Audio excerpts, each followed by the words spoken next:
Off to the next vlog. This one is at a different location, thankfully. Enough at the baseball stadium. On this vlog, I'm meeting with Dawn from consumerlab.com. She's the director of digital marketing at that company. We're going to be talking about a lot of cool SEO stuff around educating your developer and why SEO is important, how to handle unconfirmed Google updates, maybe the new page experience update and ranking factor, and a lot more. So I'm looking forward to talking to her at this, it looks like it's some type of outdoor park, some really nice place by a lake. So hopefully it'll be a nice socially distant way to interview her. Hope you enjoy it. Hope you enjoy the ride. Goodbye.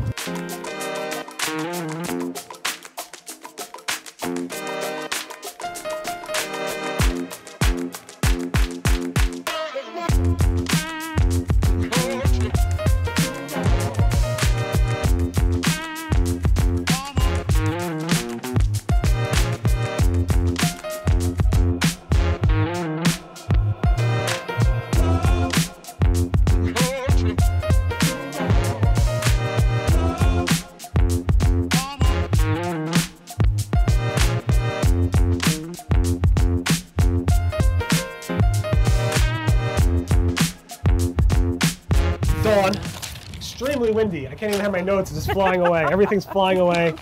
We're in Croton, right? Mm-hmm, Senasqua Park. So it's a beautiful place. I hope I can take the drone out a little bit, and I hope it doesn't get blown away and like crash into a boat. Yeah, or, really. I don't know. Hopefully it won't be dinner for one of these geese out here. Or duck or geese? Geese. Geese, Okay. I believe. Awesome, very good. All right, thanks for meeting with me outside in the windy area. We are about 6 feet away, I believe, and hopefully we're safe. I believe so, yeah.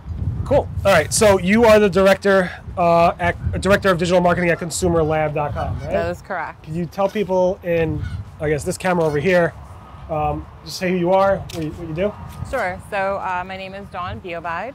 Yeah, currently I am actually the director of marketing for Consumer Lab, but they have a sister company, and I also handle mostly their SEO. That's pharmacychecker.com. I've been doing SEO and marketing for 20 plus years. Back in 1999 when it all really started. Started a little bit before then, but right. Pretty much. It's a long time. Yeah, it is a long time. When I say it, sometimes I'm like, wow, really? It's been that long? It's not just long in terms of long, but in dog years, for SEO years, yeah. It's like ancient, really. Yeah, it is. And you don't look ancient, so. Well, thank you. I'll take the compliment. So, you know, it's changed so much through the years. It's been such a fun ride. And sometimes I can't believe we have landed where we've landed today, right? Things are completely different. And I love what I do. SEO is my passion, although I am dabbling in a trillion other things daily. But yeah, my passion is SEO. Cool. And back in the early days, were you part of like the SEO forums much? Or? Yeah. Yeah. Most so which one was definitely. your favorite forum? I'm just curious. I think Webmaster World has always been my go-to. There was probably a couple of other that I don't remember their names. Right. But yeah, I'd say Webmaster World probably. Do you post much or not really? You know, I kind of I'm not that active as I should be or want to be. Kind of busy. I have 2 kids. Actually, I have a 21-year-old and a 4-year-old. So I had my first kid in 1999. So yeah, no, I don't. I'm not that active on social media either. I just stalk everybody else now. Cool. So you've been through pretty much all the massive Google changes, which is cool. Have. Starting with Florida, all the way through these core updates, which we'll Correct. probably talk a little bit about later. Yeah. But let's get into some of the topics you wanted to talk about. The first one is about how to educate your developers about why SEO is challenging, also rewarding. Can you talk a little bit about that, please? Sure. So back in the day, I had this like aha moment. You know, everywhere I went, people would call me like the Google girl or the SEO girl. And, you know, every time I'd come into a conference room, people would be like, oh, here she comes with all these changes and requests, right? So I said, what if I like educated everyone first before I worked with them, right? So like right off the bat, you know, I'm like, here, this is what you need to know, right?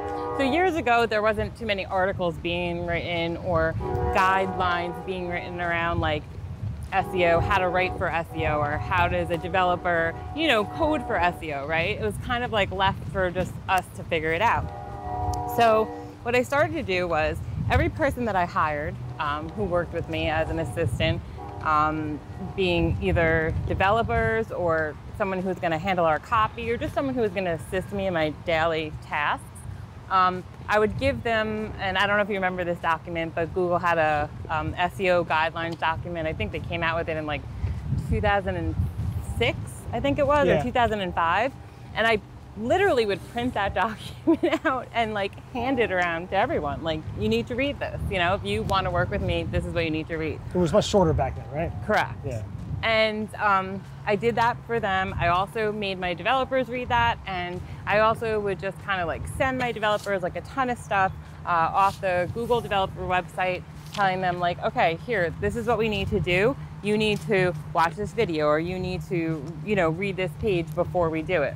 So I feel like educating them first is important, because then they understand the big picture. It's like, oh, I want you to change these you know, meta descriptions, but then it's like while they're doing it, they understand. I mean, that's, we don't, now we're able to do it on our own, but years ago when they had to change, you know, certain things, we have with CMS now, we have capabilities and whatnot, but they understand like the big picture of, you know, why some of this stuff needs to be done, you know? And I just find that when you educate them first, you kind of find them doing things on their own. You know, I have developers coming to me now like, oh, you know, I was in like Core Web Vitals and like I looked at these pages and I fixed this, you know. And yes, we expect our developers to do that, but not all of them do that. It's not like they just come in and they know all about Google Search Console, or they know.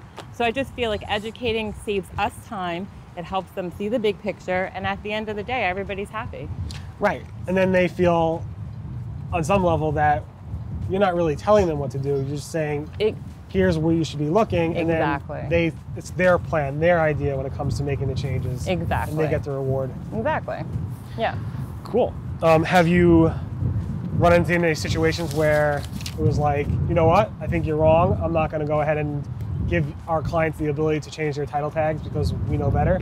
Have you ever like have something that's dead on strong and not happening? Yes, I have that all the time. And I feel like building a good relationship with your developer is important too. And I feel like you have to kind of find that happy medium. There's times when developers tell me like, this is like too hard for me to do. So I'm like, you know what, all right, let's shift, you know, focus, and like duplicate content is going to be a lot more important than, let's say, updating our H1s or H2s, right? So let's focus here, you know what I mean? So I try to kind of like find like this balance where I can make like my boss or my client happy and also make the developer happy at the same time. So yeah, but of course you're always going to have those, you know, hard heads. Yeah, for sure. It happens. So it's interesting. Now with this page experience update, you're going to have to go back to them and tell them to do their job the right way. Because that's what this is about, making your sites fast.